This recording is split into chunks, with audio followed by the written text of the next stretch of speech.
गाने और बजाने में जो जीवन कटा तमाम मेरा, जन कैसे कैसे गुजर हुई है मैं जानू या नाम मेरा। घरवाली भी संकट में कदे बोली ना मर जानी, इस जीवन के जीने की कुछ कहता चलो कहानी, कहता चलो। राम राम भाइयों। तो भाइयों आज मैं आया हूँ हरेंद्र नागर जी के ऑफिस। सभी किसान भाई ना राम राम भाइयों। और आज हमारे बीच मौजूद है हरेंद्र नागर जी, और ये हमारे गुरुजी हैं। और गुरुजी थोड़ा सा एक बार परिचय दे दो किसान भाइयों। सभी किसान भाइयों को मेरी तरफ से नमस्कार। मैं आपका हरेंद्र नागर हस्तिनापुर हरियाणवी लोक गायक। सभी लोग जानते हैं आपके गुरुजी सतपाल दोसा जी रहे हैं, जैसे हमने सुना है आप उनके कदमों पे चल रहे हो, और उनकी संघर्ष की कहानी, उनकी जन्म की कहानी हमारे किसान भाई को थोड़ा सा अपने शब्दों में बताइए। गुरुजी महाशय सतपाल दोसा एक ऐसा नाम था जो ऐसी महान आत्मा जो बार बार जन्म नहीं लेती। जी जी। उन्होंने अपना एक ऐसा मुकाम बनाकर इस दुनिया से गए हैं जो जब तक ये धरती और आसमान रहेगा उनका नाम हमेशा रहेगा। और उनका भी बहुत बड़ा संघर्ष रहा है। जब मैं मिला एक हस्तिनापुर एक कार्यक्रम में पहुंचे थे तो वहीं पे मेरी मुलाकात उनसे हुई थी। जी जी। धीरे धीरे उनकी रागनियाँ सुनने का मुझे बचपन से शौक था। जब से मैं गाना शुरू किया तो उन्हीं की रागनियाँ मैं सुनता था। लास्ट में आ गए तकरीबन 14-15 साल जी जी गुरु जी के साथ में मैंने गुजारे। जी हाँ, और बड़े दूर दूर के कार्यक्रम, साथ रहना रात दिन, और बाद में आके तो रिकॉर्डिंग भी हमारी दोनों के साथ में ही है। बहुत रागनियाँ हमारी और उनकी मिलेंगी आपको यूट्यूब पर। तो बड़ा संघर्ष है उनके साथ में रहने का। और उन्होंने भी बहुत ही लगाव से प्यार से सभी को रखते थे। उनका स्वभाव एक ऐसा था कि कभी आज तक हम पे भी उन्होंने गुस्सा नहीं किया। जो भी बात उनसे पूछते थे बाकायदा ऐसे ही बड़े प्यार से बताते थे और साथ में रहते थे और प्रोग्राम करते थे, रिकॉर्डिंग करते थे। तो संघर्ष तो देखो हर आदमी का रहता ही है। हाँ जी, तो है। इस मुकाम पर पहुंचने के लिए बड़ा संघर्ष आदमी को करना पड़ता है। हमने भी किया, गुरुजी ने भी किया, लेकिन उनका एक व्यवहार एक अलग था। कभी उन्हें गुस्सा नहीं आया। बड़े खुश मिजाज, हाँ, दिल के थे। बिल्कुल। तो बहुत ही समय उनके साथ में गुजारा है। उनकी यादें हमारे साथ में जब तक हम रहेंगे तो रहेंगे। जी। हमने जैसे प्रोग्राम में, जैसे शादी ब्याह में जब तो साथ ही जाते थे आप दोनों। हाँ जी। मैंने देखा आपको। तो गुरुजी जैसे जो उनका गांव है दोसा गांव, ऐसा बताते हैं कि जो सतपाल दोसा जी के नाम से जाना जाता है। गूगल पे जैसे आप डालोगे दोसा गांव तो सतपाल दोसा जी के नाम से लिखा जाता है उनका गांव। तो कुछ बातें जो वो क्या कहा करते थे कि बेटा ऐसे काम करना है, मेरा आशीर्वाद तुम्हारे साथ है, कुछ उन्होंने कभी हम जो उनके साथ में रहे हैं तो उन्होंने कभी मतलब उनके साथ में रहने का ही इतना प्रभाव था कि ज्यादा हम इतनी गायकी में मेहनत हमने करनी नहीं पड़ी। जी जी। उनकी टेक बोल बोल गई, उनका कोरस कर करके हम लोगों ने सीखा है। जी जी। तो मतलब ये वो बोलते थे कि सुर से गाओ, मीठा गाओ, पब्लिक को अच्छा लगेगा।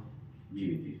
हाँ, तो बहुत सी ऐसी उनकी पुरानी रागनियाँ हैं जो हम उनकी रागनियों को सुन सुन के ही बहुत कुछ सीख गए। उनके प्यार से, उनके आशीर्वाद से इतना आज हम भी है, पब्लिक का, लोगों का, सुनने वालों का प्यार भी बहुत मिल रहा है। तो सब उन्हीं का आशीर्वाद है। हाँ।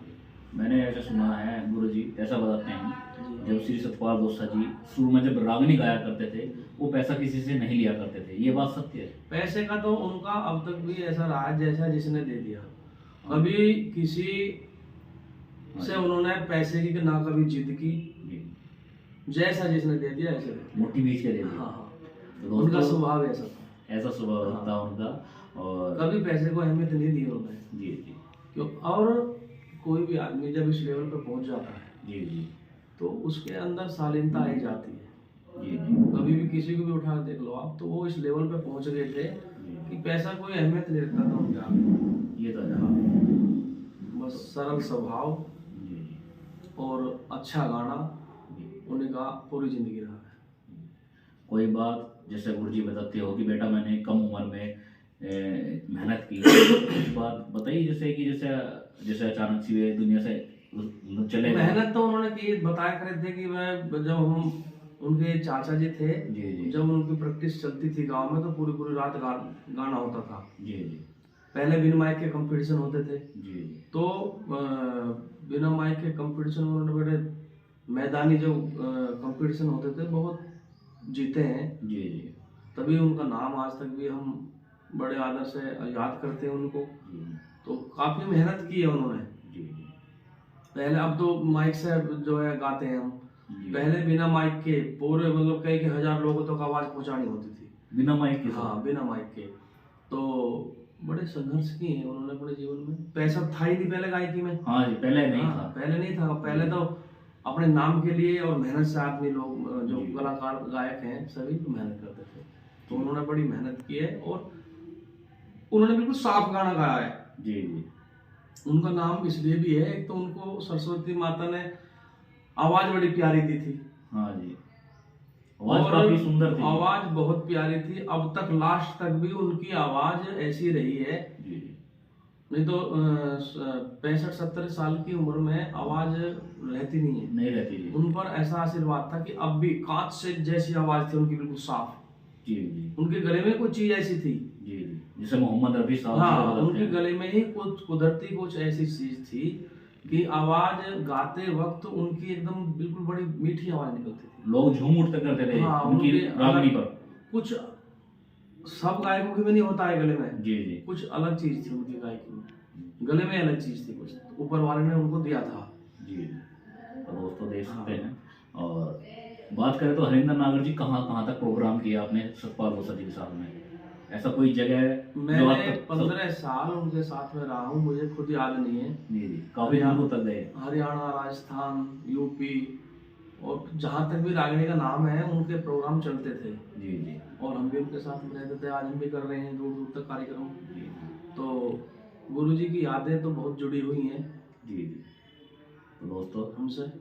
और जैसे जी बताते हैं, उनके घर वाले बताते हैं कि उनके पास इतने सारी शील्ड है, इतने सारे अवार्ड है कि एक संदूक भरा पड़ा है।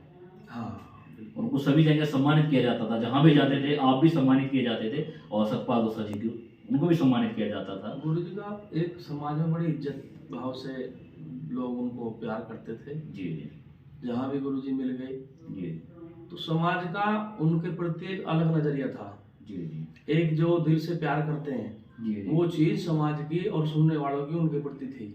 उनकी रागनियाँ बड़ी फेमस रागनियाँ बहुत सी हुई हैं उनकी। जी जी तो ज्यादातर किस्से उन्होंने जो गाए हैं जी। सारे फेमस हुए हैं। सारे तो फेमस बड़ा आशीर्वाद था उन पर सरस्वती माता का। थे। ऐसा बताते हैं जी, जो रागनी में नंबर 1 पे सतपाल बोसा जी थे। बिल्कुल। जी तो दोस्तों, आप गूगल पे कर सकते हैं, आप श्री सतपाल बोसा जी लिखेंगे तो बहुत सारी जो रागनी है ना आपको ऊपर ही निकल के आ जाएगी, उनकी निकल के आती है। अभी बहुत सी रागनियाँ उनके जाने के बाद जो कंपनी वाले हैं जी जी वो निकाल रहे हैं। जी जी जो अनसुनी रागनियाँ हैं उनकी, जी जी और कुछ और भी आने वाली हैं। जी जी और ज्यादातर जो सर्च करोगे आप तो ज्यादातर कुछ ऐसी रागनियाँ जो वे गा के चले गए, बहुत सी रह गई थी कंपनी में, तो वो अब निकल रही हैं रागनियाँ। तो ज्यादा प्यार अपना बनाए रखें गुरु जी के लिए। जी हाँ, सभी। तो हमारे गुरुजी का भी चैनल है हरिंदर नागर ऑफिशियल के नाम से, वहाँ पे गुरुजी गाने वगैरह बनाते हैं। तो गुरुजी आपने कब हमारा तक? चैनल 3 चैनल है हमारे। जी, जी। रागनियों का भी चैनल है देहाती रागनी हंगामा, जी जी और भक्ति का चैनल है हरिंदर नागर भक्ति, जी और एक हरिंदर नागर ऑफिशियल। 3 चैनल है हमारे। जी। बड़े अच्छे अच्छे हम भी गुरुजी के आशीर्वाद से काम कर रहे हैं और पब्लिक का प्यार भी है। तो गुरुजी बात करें तो आपने काफी बड़े बड़े जो कलाकार हैं उनके साथ अब तक काम कर चुके होंगे आप? हाँ जी, सभी। जैसे रोहित सरदनान, ज्ञानेंद्र सरदनान, हाँ जी, सभी साथ में रहते हैं। और साथ जो में हरियाणा के कुछ सिंगर है उनके साथ भी काम किया था, जैसे खूब किया राजू है। पंजाबी भैया थे। हाँ जी, हाँ जी, जी बहुत अच्छी आवाज़ थी भाई राजू पंजाबी की। जी जी और सीनियर कलाकार थे, उनको हम भी सुनते हैं, आज जी, भी जी। सुनते हैं। तो बहुत नाम था उनका, बड़े अच्छे ऊंचे स्केल के कलाकार थे वो। जी तो आपसे तो मुलाकात होती रहती है? मुलाकात तो हुई थी जी। कई बार। तो गुरुजी बात कर दो, जिस दिन हमारे गुरुजी सतपाल बोसा जी हमें छोड़ के इस दुनिया से चले गए थे, जी। तो आपको कब पता चला कि अचानक सी? नहीं, मुझे साथ के साथ पता लग गया था, जब भी मैं वहीं तभी पहुंचा था। अस्पताल में चले गए थे? अस्पताल से ले आए थे उस टाइम, जी कोरोना का टाइम चल रहा था, शाम के टाइम पता चला। तो जब तक गांव में लाए थे हम भी गांव में पहुंच चुके थे। जैसा आप मिले थे अस्पताल में अस्पताल में नहीं मिल पाया मैं। जी जी। मैं गांव में ले आए थे उनको जब पहुंचे। जी जी। वैसे उनके जो परिवार वालों से मैंने बात करी तो वे बता रहे थे खूब बतला रहे थे, और अचानक सी रात के टाइम दिक्कत हो गई तो पेट में अचानक से दर्द हुआ उनके, तो वो हमें छोड़ के चले गए। लेकिन भाइयों ये है जो हमारे हरिंदर नागर जी है आज भी इनके कदमों पे चल रहे हैं, और हम तो ईश्वर से यही कामना करेंगे कि हमारे जो गुर्जर समाज का नाम है यही आगे बढ़ाते रहे। और कुछ लेन कहना चाहोगे जो हमारे किसान भाई कैसे आगे बढ़े, कैसे मेहनत करें, हम जो बहन लग रहे हैं, हमारी बहन बेटे लग रही है आगे? सभी से मेरा अनुरोध है मेहनत। देखो अगर आप लोग मेहनत करोगे तो मेहनत कभी बेकार नहीं जाती है। जी जी। हर फील्ड में जी जी। कोई पढ़ाई के क्षेत्र में है, गायकी के क्षेत्र में है, नौकरी के क्षेत्र में है, तो अपना एक टारगेट बना के रखें कि मुझे ये चीज़ करनी है। जी जी। और कहीं कमजोर भी पड़ रहे हैं तो उस कमजोरी को ढूंढें कि मैं कहाँ कमजोर पड़ रहा हूँ। जी जी। तो मेहनत तो करनी पड़ती है और जब भी नाम होता है। तो सभी से मेरा जो मेरे भाई बहन हैं किसी भी क्षेत्र में लग रहे हैं, हमारे किसान भाई हैं, जी जी। तो सभी से मेरा अनुरोध यही है कि बस मेहनत करते रहें, ईमानदारी से अपना काम करते रहें, भगवान सबकी सुने। गुरुजी कुछ किसान भाइयों के लिए हो जा सतपाल दोसा जी की कुछ रागनी अपनी आवाज में जो हमारे किसान भाइयों के द्वारा सुना दो, जो कि आपके दिल के ज्यादा करीब रही हो, 2-4 लाइन। अच्छा।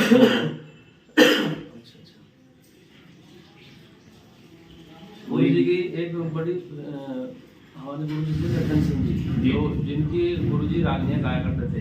पहले पीर जी हमारे जो दादा गुरु थे उनकी गाया करते थे, उनके जाने के बाद में गुरु जी लड्डन सिंह की रागनियाँ गुरु जी गाया करते थे। अरे रुक रुक आवे सांस मेरा, हुई बोलन से बंद बाणी, इस जीवन के जीने की कुछ कहता चलूं कहानी, कहता चलूं कहानी। अरे रुक रुक आवे सांस मेरा, हुई बोलन से बंद बाणी, इस जीवन के जीने की कुछ कहता चलूं कहानी, कहता चलूं कहानी। बड़ी फेमस रागनी है। बहुत अच्छी रागनी सुनाई जी आपने हमारे भाइयों को। और भाइयों ये जो रागनी है सर जी किसके ऊपर गाई थी ये रागनी? ये लड्डन सिंह जी, लड्डन सिंह जी ने ही अपने ऊपर ही लिखी थी। जी जी। और इसको मैं ही लिखवा कर लाया था, और मैंने ही गुरु जी महाशय सतपाल दोसा जी जो हमारे गुरु थे उनको ला करके दी। जी। उन्हीं के मुखारबिंद से इनको एक मुखड़ा एक और है जी, वो थोड़ा सा वो सुना दिए भाई, गाने और बजाने में वो लाइन जरूर सुना दीजिए जी, बड़ा अच्छी लाइन है वो थोड़ा सा हमारे किसान भाइयों को अच्छा लगेगा जी। गाने और बजाने में यो जीवन कटा तमाम मेरा, जन कैसे कैसे गुजर हुई है, मैं जानू यारा मेरा। घरवाली भी संकट में कदे बोली ना मर जानी, इस जीवन के जीने की कुछ कहता चलो कहानी, कहता चलो कहानी। बात करें तो वाकई में सतपाल दोसा जी जैसा हीरा फिर नहीं आ सकता जी, बिल्कुल नहीं आ सकता। जैसे मुंबई में बहुत सारे सितारे हैं, वो ऐसी इसी हरियाणवी जगत के सितारे रहे हैं। सबसे बड़ी बात उनकी यादें हमारे साथ रहेंगी जी। मेरा जब भी कोई कार्यक्रम शुरू होता है तो मैं गुरु जी का नाम जरूर लेता हूँ जी, और उनकी यादें हमारे दिलों में बसी रहें, बनी रहें जी जी। इस बात को भी मैं सबसे पहले जो पब्लिक होती है उसमें कहेगा जो अपना प्रोग्राम शुरू करता हूँ जी जी। देखो कितनी अच्छी बात है भाई ये। तो गुरु जी जैसे उनका जन्मदिन वगैरह आता तो आप अपने घर पे भी मनाते हैं उनका जन्मदिन? सतपाल दोसा जी का बनाते हैं, और उनकी हर साल बरसी जी जी पूरा क्षेत्र मिलकर, उनका पूरा परिवार मिलकर मनाता है भाइयों। और मैं तो ईश्वर से यही कामना करूंगा कि हमारे गुज्जर समाज का नाम यूं ही रोशन करते रहे हमारे भैया। और बहुत ही अच्छा लगा किसान भाइयों को, सभी किसान भाइयों को एक बार राम राम भाइयों, नमस्कार जी।